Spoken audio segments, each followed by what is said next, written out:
सबसे पहले तो मैं यह वीडियो बनाना नहीं चाहता था, लेकिन बनानी पड़ रही है। और इसकी वजह मेरी 7 साल पहले की यह वीडियो है, जिसके अंदर मैंने यूट्यूब डो पर थी, जो कि इस वक्त सामने मौजूद था, यानी डकी भाई के बकौल इसे और इसकी फैमिली को शाह इदरीस पर एक रोस्ट वीडियो बनाने पर और एक्सपोज करने पर थ्रेट किया जा रहा था। इसका फेस पेज उड़ा दिया गया। यूट्यूबर एक्सपोज वीडियो डिलीट कर दे और शाम इदरीस के मुताबिक रोफ के नाम पर इसकी और इसकी फैमिली की इज्जत को उछाला जा रहा था और इसके घर वालों को गंदी गंदी गालियां दी जा रही थीं। और इसका मकसद सिर्फ यह था कि शाम इदरीस को बदनाम करके इसकी ऑडियंस को हासिल करना, फेम हासिल करना। जिसके बाद भी और बहुत सारे वाकया तो हुए। मिसाल के तौर पर शाम इदरीस ने यह लिगेशन लगाया कि लाहौर के एक मेटन ग्रेड पर डक्की भाई के फैंस ने इसकी वाइफ को पंच किया। अब उस टाइम के अंदर ऑडियंस को डगी भाई की तमाम बातें सही इसलिए लगी और सिंपैथी की बुनियाद पर सब्सक्राइबर इसलिए मिले कि शाम इदरीस की ज्यादातर ऑडियंस, जो कि बच्चे और टीनेजर थे, इन्हें वो सब कुछ ठीक लगा जो कि डकी भाई और सा अब्दुल रहमान की इस रोस्ट वीडियो के अंदर दिखाया गया। मिसाल के तौर पर शाम इदरीस के fake pranks, fake blogs show on off बीवी को दिखाकर और क्लिक बेट्स की मदद से व्यूअरशिप हासिल करना, वल्गैरिटी और no sense on of humour.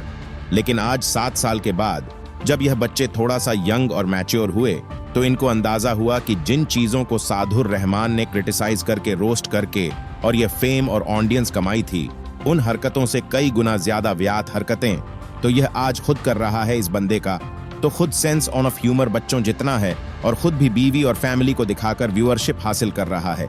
Fake pranks और शो ऑफ ये शामदी से कई गुना ज्यादा कर रहा है। और अगर शाम इदरीस ने इसे सिर्फ साइबर क्राइम अरेस्ट की कॉल पर धमकी दी थी और यह बदमाशी या फिर थ्रेट करना था, तो यह बंदा खुद अपने कोर्स पर तनकीद करने वाले लोगों को न सिर्फ किडनैप करके मारपीट करवा रहा है, बल्कि इनको धमकियां भी देकर उन्हें छू करवाने के लिए किसी भी हद तक जाने को तैयार है, जिसे कई यूट्यूब ने मसलन बदला ब्रो, जिसका नाम अहमद है, अपनी कई वीडियोस के अंदर एक्सपोज किया। मगर किसी ने इसकी बातों पर यकीन नहीं किया, सिर्फ इसलिए कि इसकी ऑडियंस ज्यादा बड़ी नहीं थी या फिर इसके सब्सक्राइबर कम है। और इसके बाद हमने देखा कि अहमद को जबरदस्ती या फिर ब्लैकमेल करके सुल सफाई से इसका मूवी बंद कर दिया गया।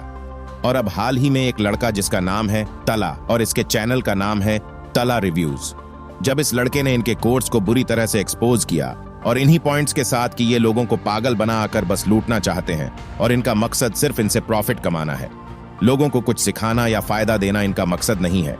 और इस एक्सपोज वीडियो के बाद हमने देखा कि FIA के चंद एहलकार ने इसके घर पर रेड की, इसके वालिद को उठाकर ले गए, इसके घर के अंदर तोड़फोड़ की गई और इसको धमकियां भी दी जा रही हैं। और इसके अलावा इसका वीडियो एडिटर रह चुका लड़का जिसका नाम मुनीब है, इसने भी इसको एक्सपोज किया कि यह रियल लाइफ के अंदर कितना बुरा इंसान है। अब आप यह देखें कि अगर मुफ्त तौर पर यह सब कुछ ठीक है, तो शाम इदरीस से तो कई गुना ज्यादा यह संगीन बदमाशी है। आपको याद होगा कि कुछ दिन पहले एक वीडियो के अंदर मैंने आपको एक्सप्लेन किया था कि हमारे यहाँ छोटी से छोटी सर्विंग पोस्ट की ट्रेनिंग होती है कि डॉक्टर, इंजीनियर, फौजी, डिजाइनर वगैरह सब सालों लगाकर काम को सीखते हैं। और इस ट्रेनिंग के दौरान इनको यह सिखाया जाता है कि उनकी रिस्पॉन्सिबिलिटीज क्या है, उन्होंने काम कैसे करना है और इनकी रिस्पॉन्सिबिलिटीज के क्या असरात हो सकते हैं। तब जाकर यह लोग अपने काम के अंदर एक्सपर्ट बनते हैं।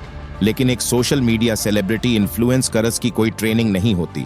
जब किसी को रातों रात फेम मिल जाए तो इसे पता ही नहीं होता कि एथिक्स, मोरल वैल्यूज और इनकी जिम्मेदारी क्या है और इनका हर एक एक्शन कितने लोगों को वही काम करने के लिए मोटिवेट करता है।